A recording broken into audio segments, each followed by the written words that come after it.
Congressman, talk to me about the Prime Act. First, tell people what they should expect in their grocery stores soon. Well, you're going to see shortages, and these aren't going to be temporary shortages. You're being assured in the news that the factories that process this meat will open right back up and there'll be no problems. But here's the real problem. They're aborting piglets right now. They're causing the sows to abort. And so the animals that would be going into the pipeline that would be showing up in your supermarket in a couple months aren't being born. So it's not just a problem at the processor now. The farmers are responding rationally to their concerns that they'll have to euthanize more hogs. By the way, there are slaughter-ready hogs that are being euthanized, shot, destroyed, buried. Same with cattle. If it's not happening on a mass scale, it probably will be happening on a mass scale to where they're just chickens, cattle. They can't process them, and so they have to kill them and bury them. This is not good. That's right. It's already it happened a few weeks ago with chickens. It's happening with hogs this week. We've got more leeway, a lot more leeway in the cattle market. By the way, I raise cattle. I have 60 head of cattle. Yeah.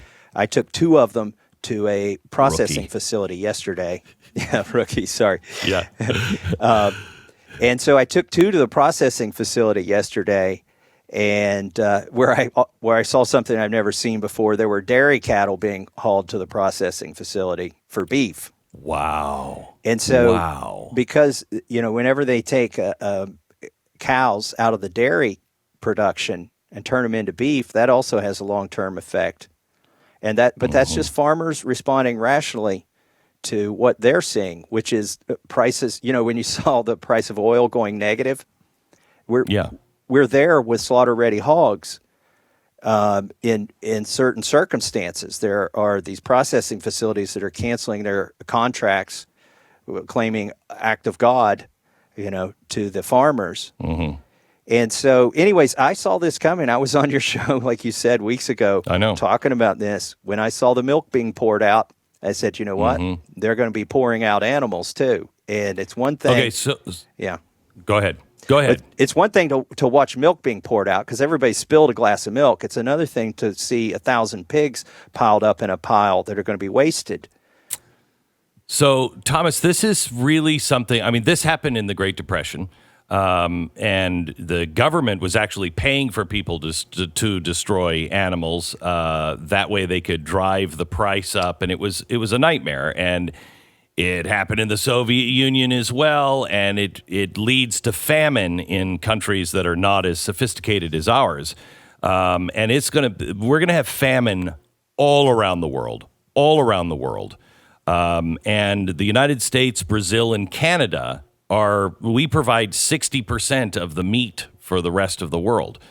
When we look at these slaughterhouses or processing plants, the problem is that you can go down to the processing plant and you can have your cattle, butchered.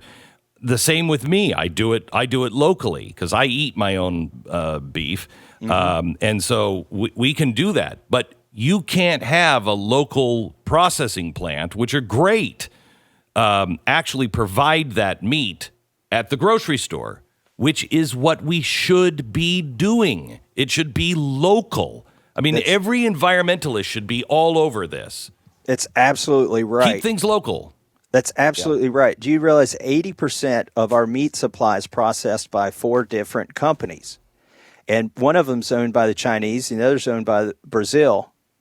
And so what we've done is we've made our supply line very brittle. We've relied on foreign investment to process the meat that our farmers are growing before it can get to the consumers. Why would we do this? I mean, Brazil is one thing, but China is another. Can we stop selling things to the Chinese? God help us. I think we should, and you put your finger on the solution, Glenn. There are still thousands of small, mom-and-pop, American-owned. There's not a single foreign investment dime, in these little mom-and-pop shops where you take your cattle and I take my cattle. But the USDA has regulated them out of the market because what they require is that you have a full-time employee of the USDA at your facility. You have to give them an office and all this other stuff. Your drains and your floors have to be a certain size. And all of these rules, they may be appropriate when you invite the Chinese into your country to process your food for you. But what they've done is they've kept the small guys from being able to produce meat and selling it in the supermarket. Correct. So you're going to have the ironic situation. It's already happening, where in Iowa, for instance, you have farmers slaughtering hogs, and then at the supermarket there's a shortage of pork just a few miles Correct. away. While there's a processor, a local guy who can do your deer if you shoot one, if you shoot a deer, or he can do your cattle if you're just selling it to your friends and family and they have ownership in the cow. And so what I've recognized this 5 years ago, Glenn, and I introduced a bill called the Prime Act.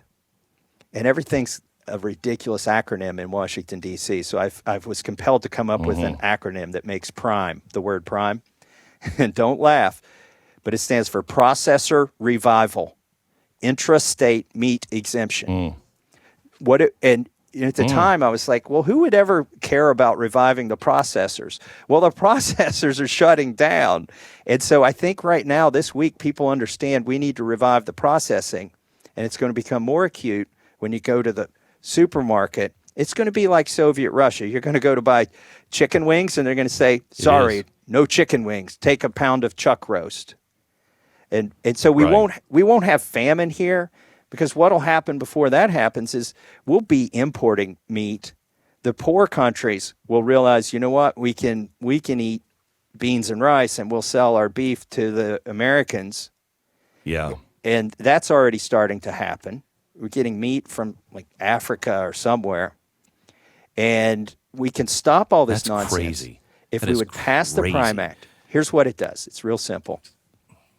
It says if you've got a farmer and a processor and a grocery store and a consumer who are all in the same state, as long as we're not crossing state lines with this transaction, as long as everybody is abiding by state laws and state regulations in that transaction, then the USDA can't put a farmer in jail for selling a hamburger to somebody. This will never...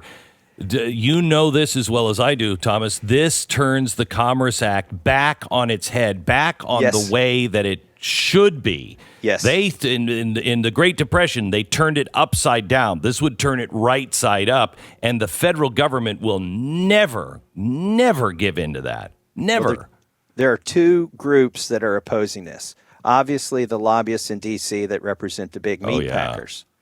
Okay, that's one big group, but also, which is it's corrupt. The meat industry is absolutely corrupt.